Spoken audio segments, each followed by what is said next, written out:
Mr. Botstein.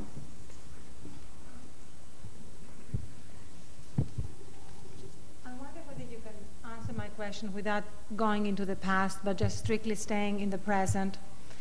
Would you agree that this is a very different America into which immigrants arrive than the America of opportunities, where hard work was rewarded either by success or at least by a decent living? The America they come into now is the America of rights, entitlements, the welfare state. Wouldn't you see a great difference that it therefore requires different immigration policies? No. I don't think. I mean, I think your colleague, Mr. Stein, threw me for a loop here with this Mayflower getting off the bench. You promised to stay in the no, present. but I'm saying the numbers of immigrants in American history, which from 1790 starts with about 500,000, so not two, has always entered an America where opportunity, where a sense of entitlement because one wasn't a born friend. What was that figure? In the number, right, of foreign-born Americans, approximately, by John Hyam, one of the leading historians, 1790 is 500,000. Coming into the country each year? Measured in the census of 1790. As having entered that year? Not into that year, the census of 1790. But what about the flow of immigrants each by 1800, year? it had risen to 600,000. That's simply not true. That is not the average level of immigration. You have to argue with a historian. Well, let me ask you. Let's not argue numbers. John Hyam's against further immigration, by the way. I'd really I can't be his sins of politics. I can't be I'd really like you to answer that question, because it's really at the heart of this debate. Yeah. Are you saying that the America is not different after the Great Society efforts of the last 30 years? The fact that they can come here, and whether they succeed or not, whether they can make a living or not, they can stay on welfare. This is what drives the Americans nuts. And your side may not like that. You may, Mayor Koch, you call them a mob. Somebody else here said these are just poll numbers that we don't believe in. Look at the fact that 187 won by 4,700,000 Americans voting against illegal immigrants being on welfare and receiving free education and free health. One of the tragedies is that one, I don't think, can make an argument by the fact that a popular vote, which is motivated by not the most admirable human instincts, is a basis for defining the good in our society. So I would say that the Proposition 1 is a victory for the forces I don't happen to believe in this country. I do believe this country, for example, welfare eligibility. A lot of immigrants are not eligible for welfare. I think the description, let me finish, the description of America as different is really not substantial. It is still a country where people have to make their own way. Most immigrants do make their own way. The description of the immigrant as responsible for poverty, responsible for poverty of the people who are born here, is a wrong description of what actually is happening. Yeah. Mr. Botstein. Are you aware? It's blaming people who are not to blame. Well, are you aware of the fact that immigrants are now more likely than native-born Americans to be living below the poverty line? They always have been. In the Are you aware that they are more likely to be on welfare than native? Because are you aware they're more likely to be working in low-skilled jobs? A lot of welfare was privately done. None of that was true in 1970. The 1970 census shows the exact opposite. In 1870, there was the same complaint. Look, if the immigrants are at the bottom of the economic ladder, they're more poverty, more disease. If we had been taking immigrants at the level of the last 10 years for the last 200, do you know what our population size would be today? Tell me. I can tell you, 2 billion people. Do you think that's in the national interest to continue what we're doing today? First of all, we have been taking... go back out and take the fertility and take it for 200 years. Mr. Stein, your facts are wrong. We have been taking, for the last 100 years, the same percentage level. We have the same percentage level of foreign-born people. The only pause, historically, the only pause is beginning in 1970 after the 65 war. Foreign-born population dropped dramatically throughout the middle of the century. Immigration was brought to almost a total halt in 1924. The Depression reversed it. And then through that post-World War II era, we had extraordinary economic growth with no immigration, just like the Japanese. The percentage of foreign-born Americans through the 30s and 40s was over 11 to 12%. Now let me ask you this. If the rate we're going, our population density in our coastal counties is going to equal that of Haiti and El Salvador by the year 2020. Is that something you support? Those are projections which are intended to scare the public. The fact is, immigration, if it is a sensible policy of immigration based on economic need and economic necessity and opportunity in this country and for other people, will not result. You are creating a scare tactic which has to do with some kind of open borders that has no control whatsoever. No one is arguing. And on an economic basis, how many immigrants do we need next year to fill all the needed jobs? It seems to me that what the Jordan Commission has put forward seems reasonable, that there should be some regulation of of immigration. We have So you now wanna 1 million a reduce it? year. They're suggesting about half that. Seems to me somewhere between 500,000 and 1 million a year, the rates we've been accustomed to are perfectly reasonable rates to maintain. The question is what the policy should be. Mr. Brimelow. Are you going to change the floor here? I mean, if 50% reduction in the illegal immigrant inflow is obviously a drastic reduction. That's our side, not your side. I'm not in favor of the 50. I'm just suggesting in response to Mr. Stein's point that there's been a proposal to reduce it halfway. This 50%. proposition we're debating today is shutting immigration all the way down. It says drastically reduced. Drastic. I'm not a believer in drastic reduction. 50% is not drastic? I'm not a believer in Are you aware that the U.S. Census Bureau has reported for the first time the existence of a completely new category of Americans, native-born Americans who can't speak English, about 2%? There have been native-born Americans who cannot speak English throughout its history. The Census Bureau, not according to the Census Bureau. I'm sorry, there have been native-born Americans who have not spoken English throughout its history. There have been native-born Americans who can't read and write. There still are. Are you aware? That's a different problem. That's not the fault of immigrants. Are you aware of the fact Thank you. that? That's a rhetorical question. Are you aware very of the? much. I'm sorry. You'll get a chance to make us all aware, I'm sure, at some point in this debate. But now it's the chance. Thank you, Mr. Botstein.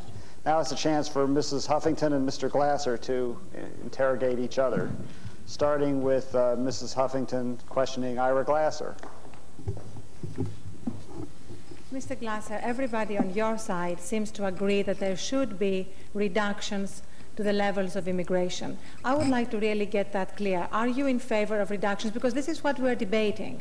No, everybody on our side is not in favor of reductions. Are you in Some favor of people reductions? don't have positions on whether or not there should be reductions. The American Civil Liberties Union, for example, which is interested in constitutional rights and discrimination on the basis of race and national origin, has no position on what the numbers should be. That's something for a matter of public policy. But nobody else, because, as I said before, I don't think that's the issue. I think it's pretextual. And I think that it's impossible to discuss this issue without finding that out. You don't want to talk about the numbers. You want to talk about welfare. You want to talk about bilingual education. You want to talk about race and skin color and assimilation and population projections that everybody is guessing at. You don't want to talk about numbers. No, we want to talk about numbers. The reason that we are talking about welfare and bilingual education and multiculturalism is because this is the reason why we want to reduce the numbers and to have a pause. And that's the main reason, at least in my case. It's nothing to do with color and it's nothing to do with ethnic origin. And that's why I want to stress this fact, that if you don't have an opinion on whether immigration should be reduced or not, you should not be taking part in this debate, because that's what the debate is about. Well, then I would be happy, I would be happy not to take part in this debate if once you would talk about the numbers. You never talk about the numbers. You're talking about everything else. What do you want You to even know? before said to Mr. Botstein, don't talk about the past, and then you asked him to comment on the difference between now and then. About now. Yeah, as compared to then, you I wanted said. to force him to talk about You want now. to talk about the past, but you don't want anybody to answer. You want to talk about welfare, but you don't want anyone to answer. No. I want to talk about the present, and I want to talk about what people are feeling without being condescending about them. So talk about the numbers, Ira, then. the truth is that nobody around these tables, nobody is being affected by immigration. And we need to really pause for a minute and think of the people, the millions of Americans who are being affected by immigration. Well, according to Julian Simon, they are being affected positively. He says, But what you about agree? those who are absolutely. All we're right, being well, he affected says every positively. immigrant who comes, on the average, makes natives richer. And every time we keep an immigrant out, on the average, we make natives poorer. So tell me what the problem is, particularly since the immigration numbers are at a lower percentage of our total population today than they were in 1910. I agree that those of us here who are in the 1% in terms of income, affluence, jobs, and all that are being affected positively. We have more Korean delis, we have more Chinese restaurants, we have all those things that make our life more pleasant. We even have combined Chinese-Jewish restaurants. And now Chinese restaurants are Jewish restaurants.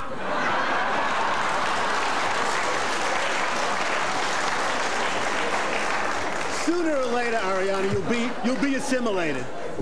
Yes, and now, Chinese restaurants are so Jewish that an hour after you eat, you're feeling guilty. So, for us, it's all great. But what about those people whose jobs are being taken away? And please don't tell me that there is no displacement. Please don't tell me that salaries and wages are not being kept down because of the millions of illegal, unskilled immigrants who are coming into this country. How many illegal immigrants come into this country? At the moment, right now, over 1 million skilled immigrants. Illegal immigrants? Illegal immigrants, Illegal yes. In the immigrants? last 3 years alone, yes. No. In California alone, 300,000. The INF says 300,000, half of whom come in on legal visas and disappear. Only 150,000. No, come on. Yeah, well, that's not true. You know, the historians aren't right. INS isn't right. Only Peter Brimelow is right. Not at all. Hold on. Because I've read the census data. We're talking Yes, about well- permanently staying here. We're not talking about those who come and then leave. We're talking about 300,000 illegal immigrants who are staying here, who go on welfare, who depress the public services available to them, and who therefore make fewer services available to those who have Now, been you've here. talked about welfare again, but the fact of the matter is that if you eliminate political refugees who usually come here penniless because they're running away from persecution, the rates at which people use welfare, legal immigrants use welfare, is about the same as the rest of the native population, and every study has showed it. A little more, a little less, about the same. You know why?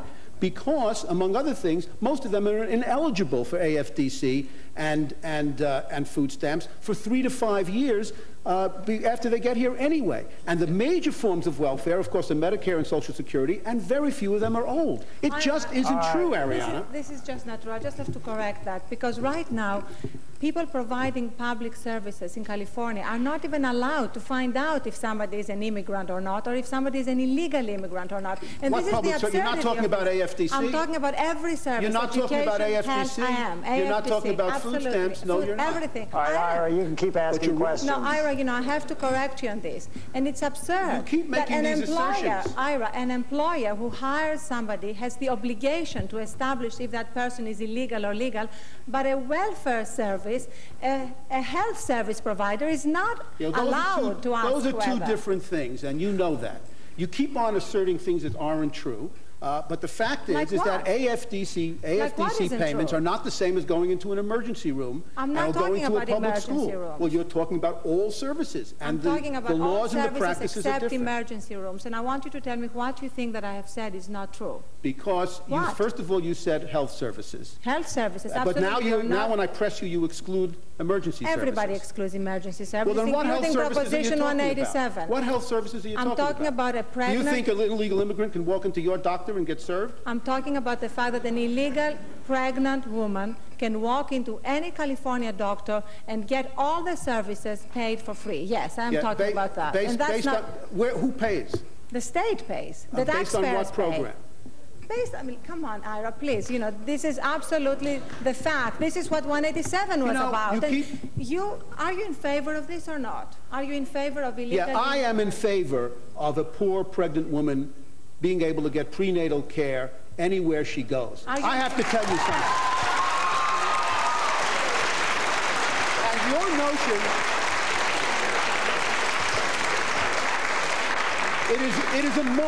It is a mark of civilization not to turn people like that away. And your notion that that is a significant economic drain on this country is bizarre. Are you in favor... No. Can I ask questions? I'm losing control of the borders of this debate. Ira, you're supposed to be asking Ariana questions.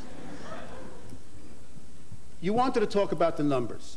The numbers are that as a percentage of the total population, the number of people coming in now, including illegals, is much smaller, about a third of what it was in 1910.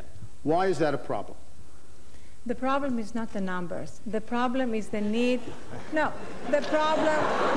All immigration should be drastically reduced. No, 1 second. The problem is not the numbers... Just lost the debate. Ira, the problem is not the numbers that are here now. The problem is that if we don't reduce the numbers that keep coming in, we will not be able to assimilate those that are already here.